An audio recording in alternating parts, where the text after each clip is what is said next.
भगवान भव की अर्धांगिनी होने के कारण भवानी है, महाकाली आदि नाना प्रकार के रूप धारण कर सर्वशक्ति है, लेकिन शरीर से संग में है।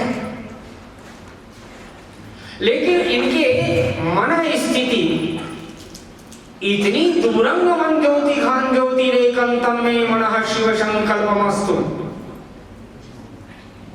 दूरंग मन ज्योति खान ज्योति रेकंतम में मन, इतने दूर इनकी स्थिति है, शरीर से संग जरूर है लेकिन मन स्थिति बिल्कुल विलीन नहीं है।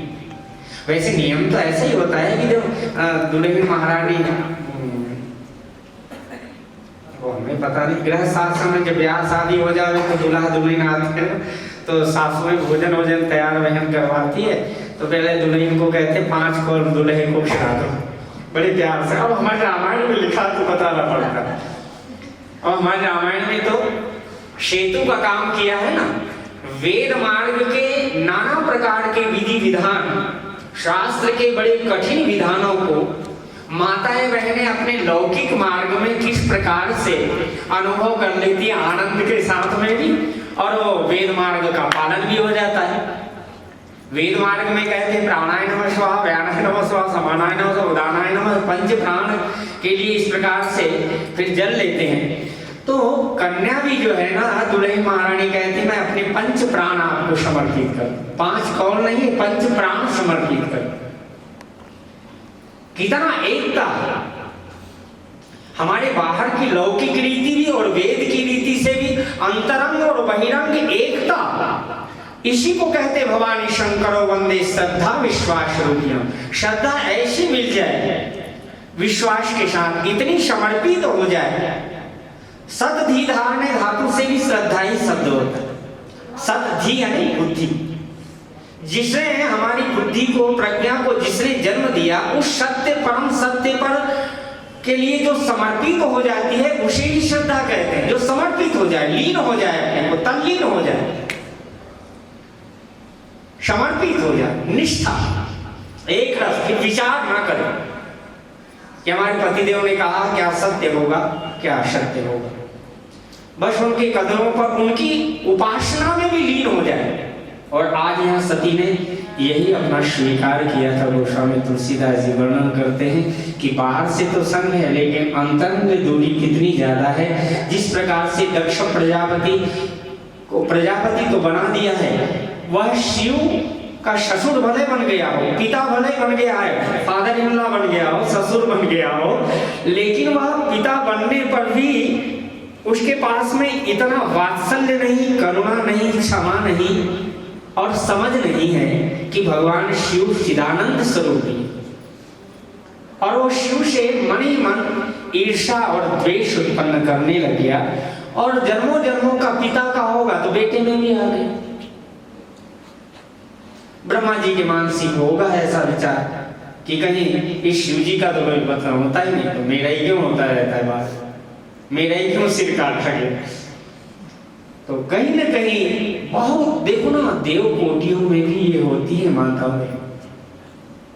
इसलिए पर सुख देखी जरन सो इच्छा ही है, और कुष्ठ दुष्टता मन कुटिले।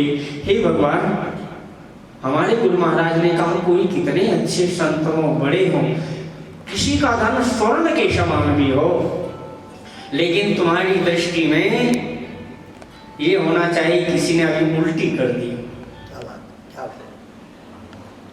जैसे लेटरिन से ही घृणा नहीं होती, लेकिन उल्टी हो जाए ना, किसी ने आपके सामने कर दे तो आपको भी हो जाए, ऐसी बदबू आती है। देखो, इसलिए धनु पराव विष दे विष भारी, जननी शम जा नहीं पड़ना, तिनके हृदय सदम समुदाय बसम बंधु सी सह रघुनाय। आप उनके हृदय में निवास कीजिए जहां पर ऐसे मन का भाव आ जाए। इसलिए ये तो महाराज जी जबरदस्ती फोटो लगवा दी। मैं कहा महाराज जी नहीं, हमारे ठाकुर जी का लगाओ ना, अपना लगाओ, हमारे को अपना नाम, अपना यश कीर्ति नहीं चाहिए। हे प्रभु, ये यश कीर्ति तो हम आपकी गाते हैं, जीव की कीर्ति हो सकती है क्या, यश हो सकती है क्या, कथा होती है क्या, जीव की व्यथा हो सकती है।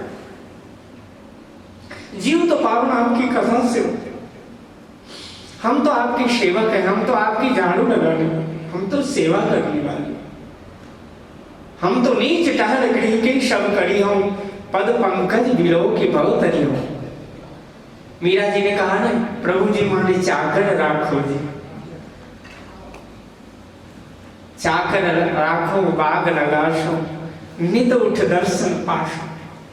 केवल मैं झाड़ू लगाऊंगी, पोछा लगाऊंगी, मैं को चाकर रख लो, नौकरानी रख।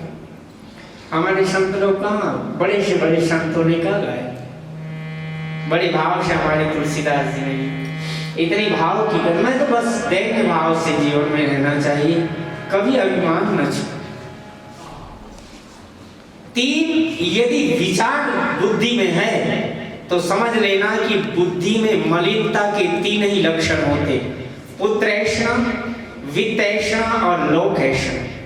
शुद्ध वित्त लोक ईषणा तीनी, कहीं कर मति इन कृतन मलिन। हमारे बोलिए जगत गुरु स्वामी जी महाराज की जय।